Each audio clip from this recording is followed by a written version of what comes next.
네, 알파 플러스 시간입니다. 성공률 투자는 아주 작은 차이에서 옵니다. 종목 속에 작지만 우리가 꼭 알아야 될 알파를 한번 찾아보도록 하겠습니다. 매주 화요일 메리츠증권 여의도 금융센터의 이기택 이사와 함께 하겠습니다. 어서 오세요. 네, 안녕하십니까. 네, 네. 네. 자, 요즘에 네. 안 올라간 종목이 없을 정도로 맞습니다. 네, 참 종목 고르기 어렵습니다. 네. 그런데 우리가 또 곰곰이 찾아보면 또 약간 뭐라 그럴까요? 덜 올라간 섹터는 좀 있거든요. 네. 요즘에 관심 있는 섹터는 어디십니까? 뭐 아무래도 저는 뭐 마이크로적으로 2분기는 좀 바라봐야 된다. 2분기, 1분기에 이어서 2분기도 실적이 좋고요. 내년도 이맘때도 실적이 여전히 우상향할, 그러니까 섹터를 거르지 않고 종목별로 좀 선별적으로 대응해야 된다라는 생각을 좀 갖고 있고요. 네. 아까 말씀하셨듯이 뭐 성장주 아니면 가치주 뭐 경기 민감주 이렇게 쫓아다니다가 보면 내 계좌는 녹아나기 마련이거든요. 그렇기 때문에 성장주 내에서도 실질적으로 숫자가 나오는 종목들, 그리고 뭐 가치주 내에서도 아까 효성 TNC 말씀하셨듯이 실적이 동반된 종목들은 시장하고 무관하게 자기 자리를 찾아간다라는 생각이 요즘 들어서 들고 있고요. 그래서 작년처럼 뭐 성장주다, 2차 전지 간다, 풍력 간다라고 했을 때 저 밑에 땅까지 확 퍼져서 밸류를 따지기 이전에 시세를 먼저 분출하는 시장은 이제 끝났다라고 보여져서 섹터보다는 종목별로, 그리고 그 업종 내에서도 특이한 모습을 보이고 실적이 동반된 그런 한 지금 옥석가리가 좀 필요한 시기가 아닌가, 그렇게 말씀을 드리고 싶습니다. 알겠습니다. 그러면은 우리가 오늘 이야기할 종목은 사실은 어느 섹터에 포함되어 있는 겁니까? 예, IT에서도요. 네네. 예, 오늘은 D램 쪽을 좀 이야기하고 싶은데요. 예, 하반기에 DDR5 시장이 개화됐다. 여기에 주목하자라는 주제를 좀 들고 나와봤습니다.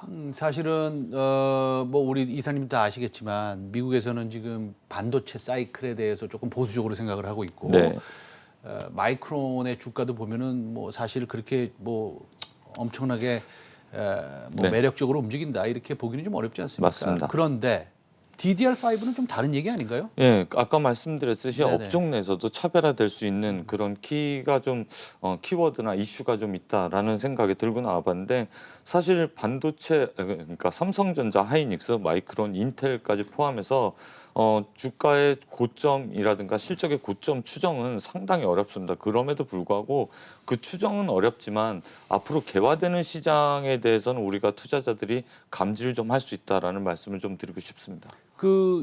제 노트북 네. 하고 이사님 노트북 네, 그렇습니다. 컴퓨터에는 DDR4가 들어가 있습니다. 그렇죠? 맞습니다. 예. 네, DDR4가 들어가 있는데 DDR5는 이제 하나 업그레이드된 네, 그렇습니다. 그런 메모리인데 네. 그럼 DDR4보다 DDR5가 실질적으로 뭐 기능이 어떻습니까? 예, 성능이. 먼저 그럼 기능을 좀 먼저 네. 말씀을 드리면요.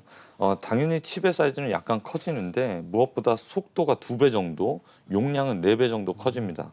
그리고 전력 향상이 30% 정도 감소되는데요. 이게 어느 정도 사이즈냐면 영화 30GB 영화를 1초에 받을 수 있는 그런 속도라고 볼 수 있습니다. 먼저 가져온 자료를 보면서 한 단계 한 단계 좀 말씀을 드릴까 네. 하는데요. 다들 아시다시피 벌써 잊혀진 사진입니다. 이 사진은 바이든 대통령이 이제 반도체 굵기를 하겠다, 중국과 격차를 벌리겠다라고 하면서 국무회의 때 웨이퍼를 들고 나온 사진인데요. 이 사진 한 장이 되게 주는 의미가 크다라고 보여집니다. 왜 그러냐면 중국과의 격차를 벌릴 수밖에 없는 절박함이 담겨져 있다라고 볼 수가 있겠는데요. 뭐 인공지능이라든가 자율주행, 클라우드 모든 것들이 앞으로 미래 먹거리가 반도체에 달려 있다, 이렇게 봐도 과언이 아니기 때문에 이제 초격차를 벌리지 않으면 미국의 생존에 위협을 받을 수 있다라는 그러한 이제 국무회의 때 처음으로 이제 가장 먼저 들고 나왔던 게 웨이퍼다, 그렇게 볼 수가 있겠고요. 두 번째로는 방금 전에 앵커님께서 말씀하셨던 그 반도체 DDR1서부터 DDR4까지의 그 사이클입니다. 이게 짙은 왼쪽 2006년서부터 2020년 회색 막대까지 볼 수가 있겠는데요. 이 표를 보시면 DDR1과 DDR2가 공존하던 시기와 DDR3와 DDR4가 공존하던 시기가 보통 6년 주기입니다. 다시 선바 차트로 보여드리겠는데요. 이게 6년 주기에 제일 오른쪽 회색 선을 보면 피크를 찌고 있는 2012년과 2020년도의 회색 막대와 옅은 하늘색 선을 보시면 되겠습니다. 이제 DDR5가 개화될 시기는 이 선만 봐도 이 흐름만 봐도 추세만 봐도 아실 수가 있겠는데요. 예, 그렇습니다. 그 사실은 DDR5가 작년 네. 말에 정도에 마이크론에서 이제 시제품을 먼저 네. 내놓은 걸로 알고 있어요. 그렇습니다. 이제 그런데 사실은 우리가 이제 노트북을 지금 당장 가서 사도 DDR4입니다. 맞습니다. 그러면 우리가 이제 DDR5가 언제 그 소위 제조업체들이 노트북을 만드는 회사들, 예를 들어서 컴퓨터를 만드는 회사들이 채택을 하는지가 중요하지 않습니까? 맞습니다. 그럼 연도별로 올해, 내년, 내후년 이게 채택률이 뭐 어떻게 변하게 될까요? 네, 먼저 늦어졌던 이유서부터 좀 네. 설명을 드리냐면 거기에 걸맞는 CPU 개발이 인텔이 늦어졌습니다. 그러니까 14나노 공정에서 더 이상 앞당겨지지 못해서 인텔의 위기다라는 이야기까지 나왔었고요. AMD는 앞서서 이제 올해 그 인텔보다 앞서서 CPU를 먼저 내놓을 것으로 보이는데 거기에 맞춰서 DDR5가 나갈 것으로 보여지고요. 그렇다라고 하면 인텔의 새로운 CPU에 맞춰서 하반기 11월 정도에는 인텔의 새로운 CPU가 나올 것이기 때문에 DDR5의 개화 시기는 그때쯤이 될 것 같습니다. 그리고 방금 전에 질문하셨던 내용을 좀 보자라고 하면 시장 조사기관 옴디아에서 얘기하는 건데요. 내년도 그러니까 앞으로 6개월 정도 남았네요. 내년도에는 2022년도에는 DDR5가 시장 점유율 10%, 24년도에는 거의 43%에 육박할 것으로 보여지는데요. 이게 왜 그러냐면 서버 단에서 상당히 중요한 게 전력 소비량입니다. 전력 소비량이 왜 중요하냐면 서버는 24시간 내내 가동을 해야 되고요. 원 서버만 가동할 수가 없습니다. 왜냐하면 백데이터를 보관해야 되기 때문에 서버가 다운됐을 경우에 그 데이터를 계속해서 유지시켜야 될 센터들이 필요하기 때문에 서버는 전력 용량이 상당히 중요하다. 그렇기 때문에 비싼 돈을 주고서라도 DDR5의 도입 시기는 앞당겨질 수 있다. 그렇게 볼 수가 있겠습니다. 알겠습니다. 그러면 DDR5가 이제 곧 개화가 될 거고, 네. 저도 이제 DDR5가 들어간 노트북 사서 아주 더 원활하게 사용하고 싶은 마음이 있습니다. 많은 분들이 아마 DDR5를 기다리고 있을 거예요. 그렇습니다. 예. 그런데 그럼 DDR5가 채택이 되면 어떤 종목이 수혜를 받을까요? 예, 뭐 다들 아시다시피 이제 여러 가지 종목들이 나올 수가 있습니다. 관련주 하면 PCB 기판, 회로 기판이죠. PCB 기판 모듈을 만드는 대덕전자라든가 해성DS, 코리아서킷, 심텍 같은 종목들이 두각을 받을 수가 있겠고요.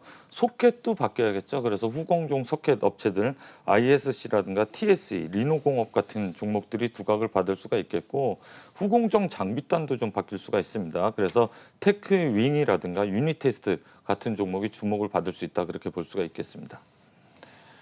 알겠습니다. 그러면 그 뭐 종목이 너무 많아요, 일단은요. 네, 그렇습니다. 예. 근데 뭐 예를 들어서 한 15개의 종목이 수혜를 받을 수 있는데 네. 그중에서 넘버 원은 어떤 종목입니까? 예, 오늘 가지고 나온 네. 종목은 DNF라는 소재단의 종목입니다. 아, 소재 종목을 가져오셨네요. 그 DNF가 일본 소재를 하이케이 소재죠. 예. 예.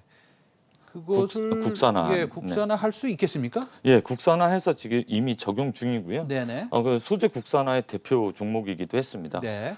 그런데 제가 이 종목을 갖고 나온 이유는 최근에 삼성의 발표가 있었습니다. 삼성에서는 하이케이 메탈 게이트라 그래서 좀 어려운 용어죠. 저희가 좀 알기 힘든 용어인데 이 공정을 통해서 DDR5를 생산하겠다라는 내용을 발표했습니다. 이 표를 보시면 이 장표를 보시면 좀 편하게 이해가 되실 텐데요. 왼쪽에 있는 게 기본 구조, 기존에 있던 구조고요. DDR5는 하이케이 메탈 게이트 HKMG 구조로 바뀌게 된다. 공정이 바뀌게 된다라고 네. 하면 저 위에 노란색과 하이케이 짙은 파란색이 바뀐다라고 시청자 여러분들이 이해를 하시면 되겠습니다. 기존에 있던 건 폴리실리콘과 피사이온이라는 거기 절연막을 좀 사용했었는데 피사이온이 하이케이로 바뀐다라고 보시면 되겠는데 이 하이케이를 국내에서 유일하게 만드는 곳이 아까 말씀드렸던 DNF입니다. 아하. 그렇기 때문에 하이케이 메탈 게이트로 공정이 바뀌게 되면 DNF 소재가 두각받을 수 있다라는 초점을 보시면 되겠습니다. 알겠습니다. 그럼 DNF 그러면은 올해 실적 네. 그건 중요하지 않고 내년 실적이 중요하겠네요. 그렇습니다. 근데 작년보다 실적이 월등히 좋습니다. 작년에 588억을 작년에 694억을 했었는데 올해 매출이 1,450억 정도로 약 50% 이상 성장할 것으로 매출 단위 성장할 것으로 보이고요. 영업이익 단은 약 한 2배가 성장할 것으로 보입니다. 그런데 아까 말씀드렸듯이 하반기에 DDR5가 개화가 된다라고 하면 거기에 들어가는 하이K 소재가 증폭적으로 늘어날 가능성이 높기 때문에 내년도 추정치는 점점 성장할 수가 있다. 그렇게 보시면 되겠습니다.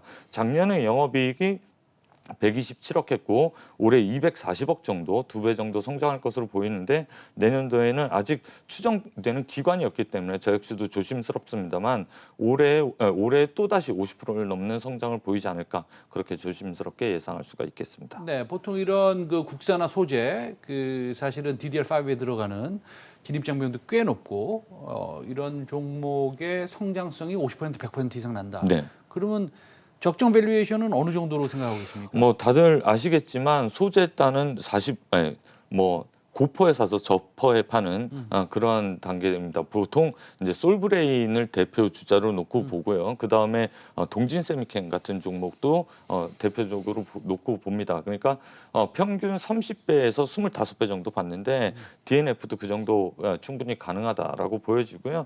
그랬을 때 목표 주가는 한 3만 원까지 가능할 것 같고 손절가는 2만 원 제시해드리겠습니다. 알겠습니다. 지금까지 DNF에 대해서 말씀 잘 들었고요. DDR5에 대해서도 많이 배웠습니다. 감사합니다. 감사합니다. 네. 네.